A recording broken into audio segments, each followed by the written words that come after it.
देश में 50 साल पहले आपातकाल लगाया गया था। 1975 के आपातकाल के खिलाफ भारतीय जनता पार्टी आज राष्ट्रव्यापी कार्यक्रम की शुरुआत कर रही है, जिसके तहत कांग्रेस के अधिनायकवाद और संविधान के प्रति उनकी अवहेलना को उजागर करेगी। नई दिल्ली स्थित पार्टी मुख्यालय में लोकतंत्र के काले दिन शीर्षक से मुख्य कार्यक्रम हो रहा है। भाजपा के नेता, पदाधिकारी और कार्यकर्ता 1975 में आपातकाल लगाए जाने के विरोध में देश भर में कार्यक्रमों में भाग ले रहे हैं। इस दौरान वे इस बात को उजागर करेंगे कि कैसे कांग्रेस ने संविधान का गला घोंटा, नागरिकों को उनके अधिकारों से वंचित किया।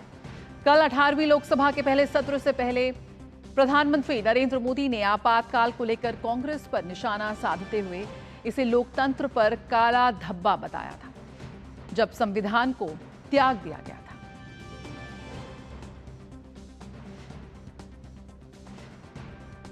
इसी सिलसिले में भाजपा ने सोशल मीडिया प्लेटफॉर्म एक्स पर एक वीडियो पोस्ट किया और लिखा कि कांग्रेस अपने काले अतीत के रास्ते पर चलती रहती है।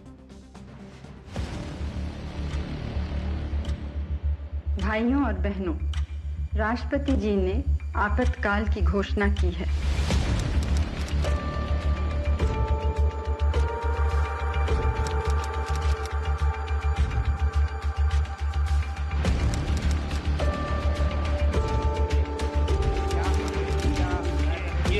ये बीजेपी वाला क्वेश्चन है।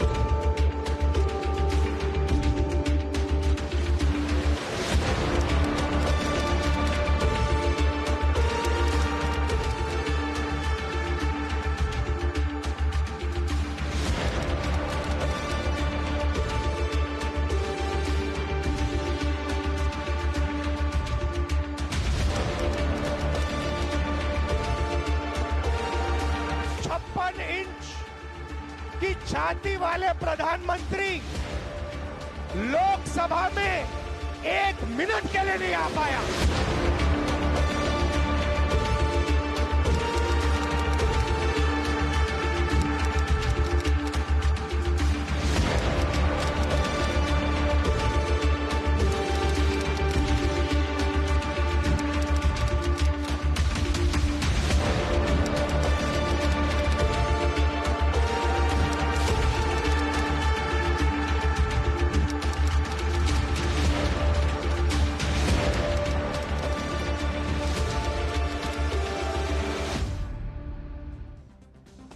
भाजपा ने यहां पर एक वीडियो साझा किया है और बीजेपी के आपातकाल के खिलाफ बीजेपी का अभियान जारी है। बीजेपी का आपातकाल के खिलाफ अभियान जारी है। साथ ही साथ कई कार्यक्रम यहां पर देश भर में आयोजित किए जा रहे हैं। हमारे संवाददाता निशांत राय इस वक्त हमारे साथ जुड़ रहे हैं।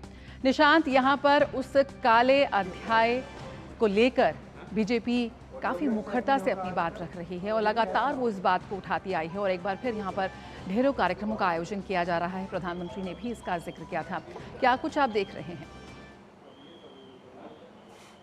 देखिए, बिल्कुल आपातकाल जिस तरीके से लगाया गया था और उसके जो परिणाम थे, उसको लेकर बीजेपी पूरे देश भर में आज कार्यक्रम कर रही है। बीजेपी मुख्यालय दिल्ली में बीजेपी के राष्ट्रीय अध्यक्ष जेपी नड्डा, इसके अलावा दिल्ली में कॉन्स्टिट्यूशनल क्लब में बीजेपी के तमाम नेता, तमाम सांसद, इसके अलावा अगर बात की जाए तो तमाम राज्यों की राजधानी में और अलग अलग बीजेपी के जो कार्यालय हैं जिला स्तर पर यह कार्यक्रम किया जा रहा है। इसके पीछे की वजह बीजेपी के द्वारा बताई जा रही है कि जो आने वाली पीढ़ियां हैं उनको ये बतलाना कि देश में अगर डेमोक्रेसी नहीं रहेगी तो क्या असर हो सकता है, उसका उदाहरण आपातकाल है। और आपातकाल में जिस तरीके से विपक्ष के नेताओं को जेलों में डाला गया था, पत्रकारों पर प्रतिबंध लगाया गया था, अखबार बंद किए गए थे और भी तमाम चीज़ों पर प्रतिबंध लगाए गए थे, उससे देश की क्या स्थिति बनी थी, उन तमाम चीज़ों को दिखलाते हुए आपातकाल के विषय में आने वाली जनरेशन को इससे अवगत कराना और जो कांग्रेस लगातार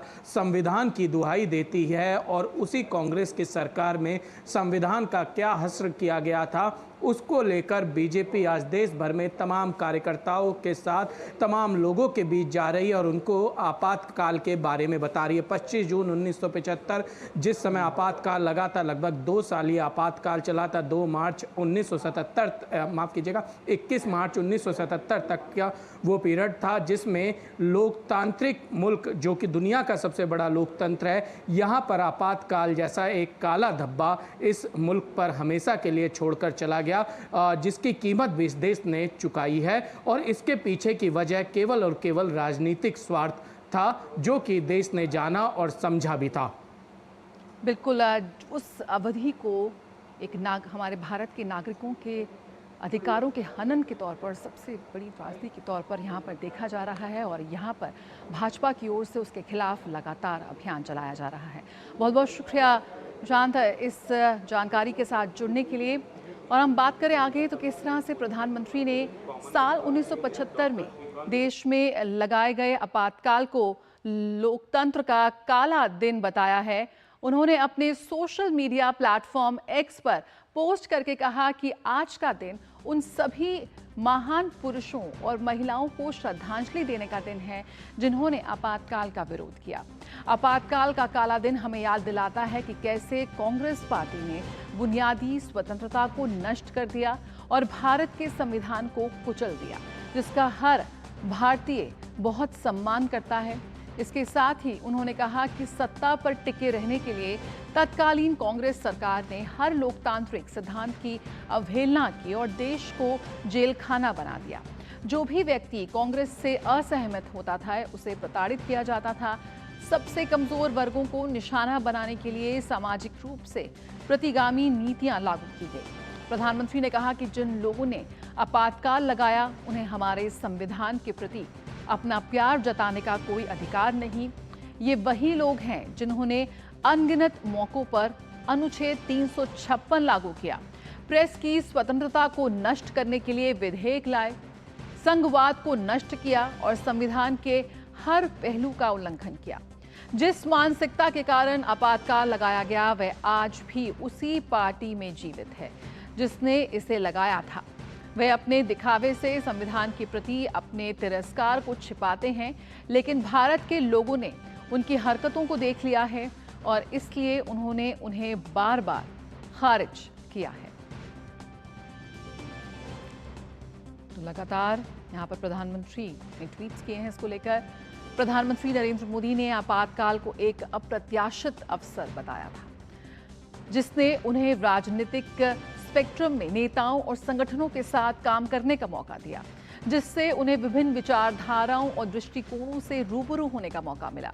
हालांकि आपातकाल की कहानी 25 जून 1975 को शुरू नहीं हुई थी, जब इसे लगाया गया था।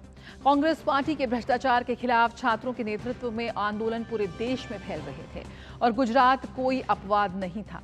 1974 में गुजरात में नवनिर्माण आंदोलन के दौरान नरेंद्र मोदी ने देश में बदलाव लाने में छात्रों की आवाज की शक्ति को प्रत्यक्ष रूप से देखा। आरएसएस के युवा प्रचारक के रूप में उन्हें अपने जोशीले भाषणों के माध्यम से युवा आंदोलन को आवाज देने के लिए अखिल भारतीय विद्यार्थी परिषद में नियुक्त किया गया था। इस मौके पर उन्होंने लिखा था कि जब कर्तव्य ने पुकारा तो कदम कदम बढ़ गए, जब गूंज उठा नारा भारत मां की जय, तब जीवन का मोह छोड़ प्राण पुष्प चढ़ गए। कदम कदम बढ़ गए, टोलियों की टोलियां जब चल पड़ी यौवन की तो चौखट चरमरा गए, सिंहासन हिल गए। प्रजातंत्र के पहरेदार सारे भेदभाव तोड़, सारे अभिनिवेश तो छोड़ मंजिलों पर मिल गए। चुनौती की हर पंक्ति को सब एक साथ पढ़ गए, कदम कदम बढ़ गए। सारा देश बोल उठा जयप्रकाश जिंदाबाद, तो दहल उठे तानाशाह भुखटियों तन गई, लाठियां बरस पड़ी सीनों पर माथे पर। तो इस कविता को यहां पर साझा किया है प्रधानमंत्री नरेंद्र मोदी ने और आपातकाल को लेकर जो उस वक्त उनकी पीड़ा रही उसको साझा किया है। आपातकाल के बारे में केंद्रीय गृह मंत्री अमित शाह ने अपने सोशल मीडिया प्लेटफॉर्म एक्स पर लिखा कि देश में लोकतंत्र की हत्या और उस पर बार बार आघात करने का कांग्रेस का लंबा इतिहास रहा है। साल 1975 में आज के ही दिन कांग्रेस के द्वारा लगाया गया आपातकाल इसका सबसे बड़ा उदाहरण है। अहंकार में डूबी निरंकुश कांग्रेस सरकार ने एक परिवार के सत्ता सुख के लिए 21 महीनों तक देश में सभी प्रकार के नागरिक अधिकार निलंबित कर दिए थे। इस दौरान उन्होंने मीडिया पर सेंसरशिप लगा दी थी, संविधान में बदलाव किए और न्यायालय तक के हाथ बांध दिए थे।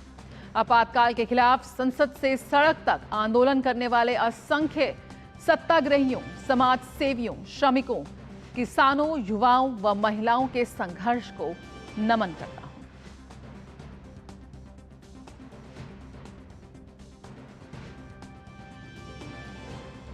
साल 1975 में देश में कांग्रेस सरकार की ओर से लागू आपातकाल के विरुद्ध आज भाजपा राष्ट्रव्यापी आंदोलन शुरू कर रही है।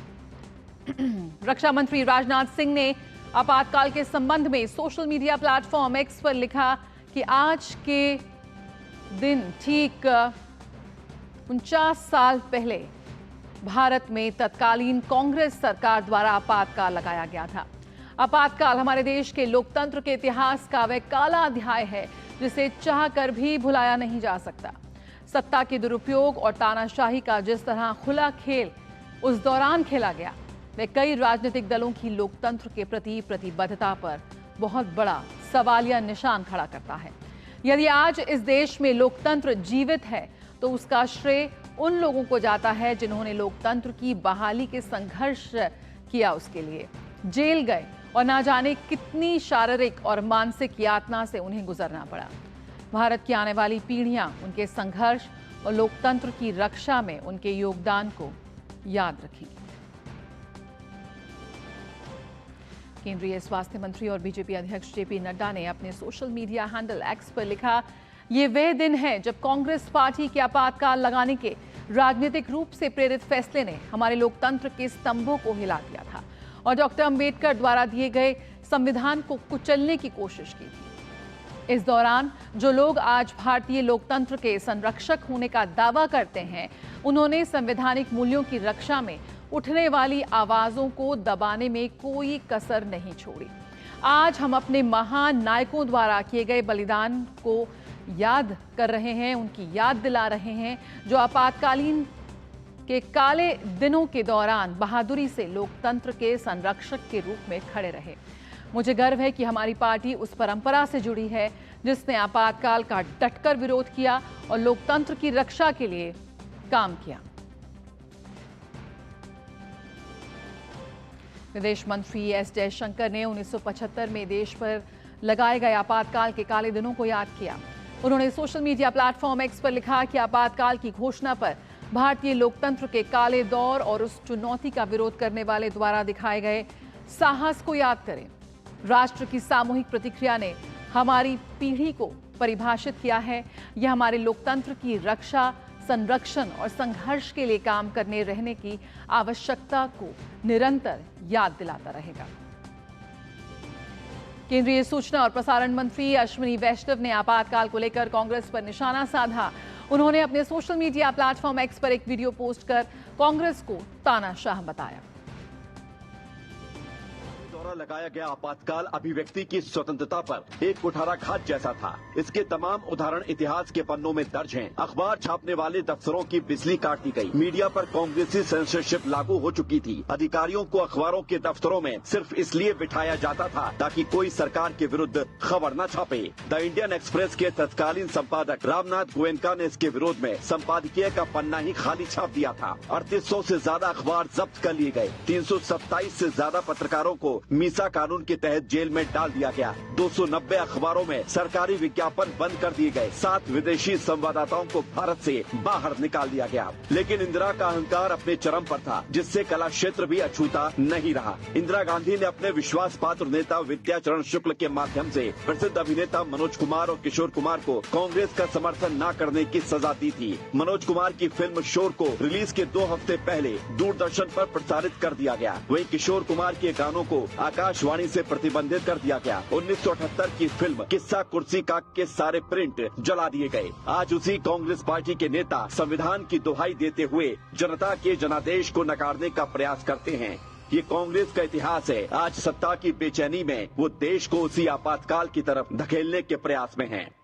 देश में इंदिरा गांधी द्वारा लगाया गया आपातकाल और आपको अभिव्यक्ति। बता दें कि उत्तर प्रदेश के मुख्यमंत्री योगी आदित्यनाथ ने आपातकाल के मुद्दे पर कहा कि महान लोकतंत्र पर आपातकाल का कलंक आज ही के दिन साल 1975 में कांग्रेस पार्टी द्वारा देश पर थोपा गया था।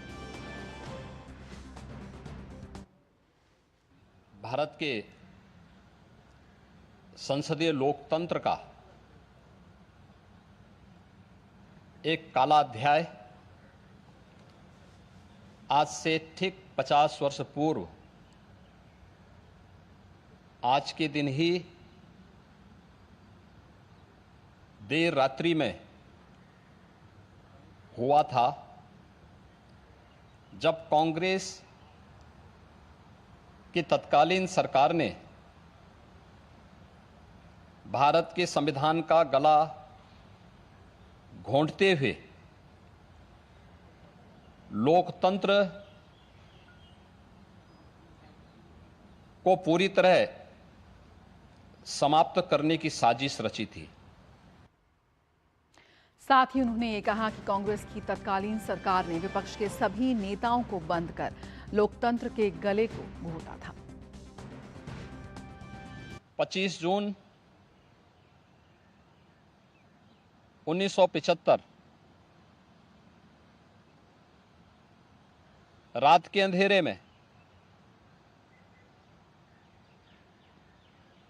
श्रीमती इंदिरा गांधी जी के नेतृत्व में कांग्रेस की सरकार ने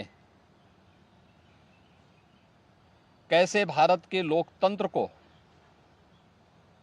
नष्ट करने का प्रयास किया था। उस समय के सभी विपक्षी दलों के नेताओं को,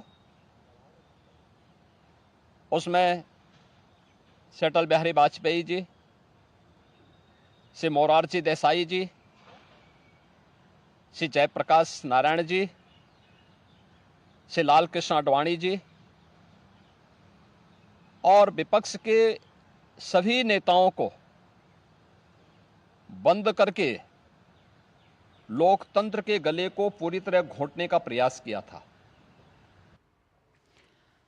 पूरी दुनिया में भारत ना सिर्फ सबसे बड़े लोकतंत्र के तौर पर जाना जाता है, बल्कि हम ऐसी बहुदलीय राजनीतिक व्यवस्था का भी प्रतीक हैं जहां लोकतंत्र वास्तविक रूप में जीवंत है और सशक्त ढंग से चल भी रहा है।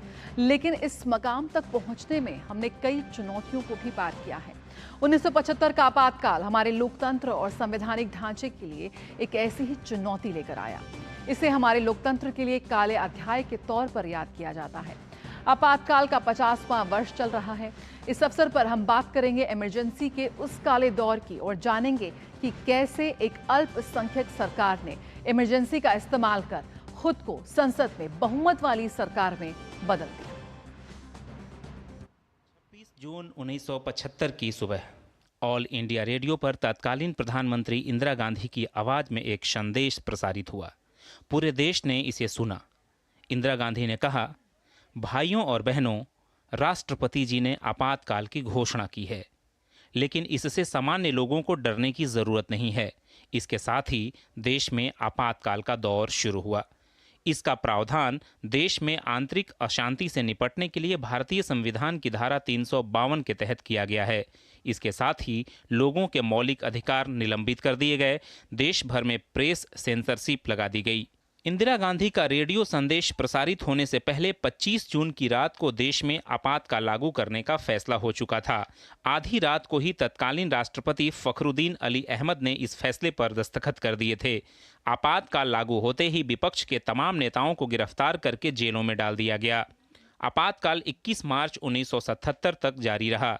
इन 21 महीनों के समय को भारतीय लोकतंत्र के सबसे बुरे काल में गिना जाता है। मैं खुद इस बात का गवाह हूँ। 25 जून 1975 उस बुढ़े राष्ट्रपति को जगाकर फखरुद्दीन अली अहमद को इंदिरा गांधी ने दस्तखत कराया इमरजेंसी में, और एक दस्तखत से सारे भारत की आज़ादी की भी जो उपलब्धियाँ भी थी ख़त्म कर दिया, तानाशाही कर दी। यहाँ तक अटॉर्नी जनरल ने कहा लोकसभा सुप्रीम कोर्ट में कि पुलिस को अधिकार है किसी को भी शूट करके मार डालेगा, कोई उसका दायित्व कहीं नहीं है, कोई जिम्मेदारी नहीं होगी। ये हालत पैदा की थी इमरजेंसी में। 25 और 26 जून 1975 की दरमियानी रात को देश में आपातकाल लगाया गया, लेकिन इससे पहले देश में राजनीतिक गहमागहमी का माहौल था। बढ़ती बेरोजगारी, महंगाई और भ्रष्टाचार के खिलाफ तमाम विपक्ष सड़कों पर था। जनता लोकनायक जयप्रकाश नारायण के पीछे लामबंद हो रही थी। गुजरात और बिहार से शुरू हुआ आंदोलन देश भर में फैलने लगा। इंदिरा गांधी के सलाहकारों ने इस आंदोलन से सख्ती से निपटने की सलाह दी। उनसे कहा गया कि अगर सख्ती नहीं दिखाई गई तो उनकी सत्ता को खतरा है। इससे पहले 1971 में हुए लोकसभा चुनाव में इंदिरा गांधी रायबरेली सीट से निर्वाचित हुई थीं। इस चुनाव में इंदिरा गांधी ने विपक्ष के उम्मीदवार राजनारायण को पराजित किया था, लेकिन चुनाव में इंदिरा गांधी पर सरकारी मशीनरी के दुरुपयोग का आरोप लगाते हुए राजनारायण अदालत चले गए। राजनारायण की अपील पर सुनवाई करते हुए 12 जून 1975 को इलाहाबाद हाई कोर्ट ने इंदिरा गांधी का निर्वाचन रद्द कर दिया और अगले 6 साल तक इंदिरा गांधी के चुनाव लड़ने पर रोक लगा दी। मामला सुप्रीम कोर्ट गया। 24 जून को सुप्रीम कोर्ट का फैसला आया। सुप्रीम कोर्ट ने निर्वाचन रद्द करने के फैसले को सही ठहराया, लेकिन इंदिरा को प्रधानमंत्री बने रहने की छूट दी। वह लोकसभा में जा सकती थीं, लेकिन वहां वोट नहीं कर सकती थीं। इमरजेंसी टल सकती थी, इस माने में टल सकती थी अगर इंदिरा गांधी इस्तीफा दे देती थी और चुनाव की घोषणा कर देती, जो बाद में उन्हें विवश होकर किया और हार गई उसमें। लेकिन नहीं, जैसे जयप्रकाश नारायण ने कहा था, विनाश काले विपरीत बुद्धि, यही हुआ उस वक्त। उनके सलाहकार गलत थे और उन्होंने फंसा दिया उनको। इन सब के बीच जयप्रकाश नारायण ने ऐलान किया कि अगर 25 जून को इंदिरा गांधी अपना पद नहीं छोड़ेंगी तो अनिश्चितकालीन देशव्यापी आंदोलन किया जाएगा। दिल्ली के रामलीला मैदान से जेपी ने रामधारी सिंह दिनकर की कविता सिंहासन खाली करो कि जनता आती है को नारे की तरह इस्तेमाल किया। उन्होंने कहा कि मुझे गिरफ्तारी का डर नहीं है और मैं इस रैली में भी अपने उस आह्वान को दोहराता हूं ताकि कुछ दूर संसद में बैठे लोग भी सुन लें। मैं आज फिर सभी पुलिसकर्मियों और जवानों का आह्वान करता हूं कि इस सरकार के आदेश नहीं माने, क्योंकि इस सरकार ने शासन करने की अपनी वैधता खो दी है। आपातकाल की जो वातावरण था, चारों ओर भय का वातावरण, तो चारों ओर भय का वातावरण था। सब लोग घबराहट थी और गलत ढंग से लोगों पर आरोप लगा करके और उन्हें गिरफ्तार कर लिया जाता था। ये माहौल था। और ये कहा जाए कि संविधान, आज भले ही लोग कहते हैं संविधान का तो माहौल उड़ाया गया इंदिरा जी के द्वारा उस समय, और कई उसमें बदलाव लाया गया। शाम होते होते सत्ता के गलियारों में गहमागहमी बढ़ गई। इंदिरा ने अपने सलाहकारों से मंत्रणा के बाद आंतरिक उपद्रव की आशंका के मद्देनजर आपातकाल लगाने का फैसला किया। आधी रात को तत्कालीन राष्ट्रपति फखरुद्दीन अली अहमद ने आंतरिक आपातकाल लागू करने का फरमान जारी करवा लिया गया। 25 जून की शाम को तमाम अखबारों के दफ्तरों की बिजली काट दी गई। इसके 21 महीने बाद यानी 21 मार्च 1977 को आपातकाल हटाया गया। आपातकाल लागू करने का फैसला कांग्रेस के लिए घातक साबित हुआ। चुनाव में कांग्रेस की बुरी हार हुई और मोरारजी देसाई के नेतृत्व में देश में पहली बार गैर कांग्रेसी सरकार बनी। Bureau report, DD news.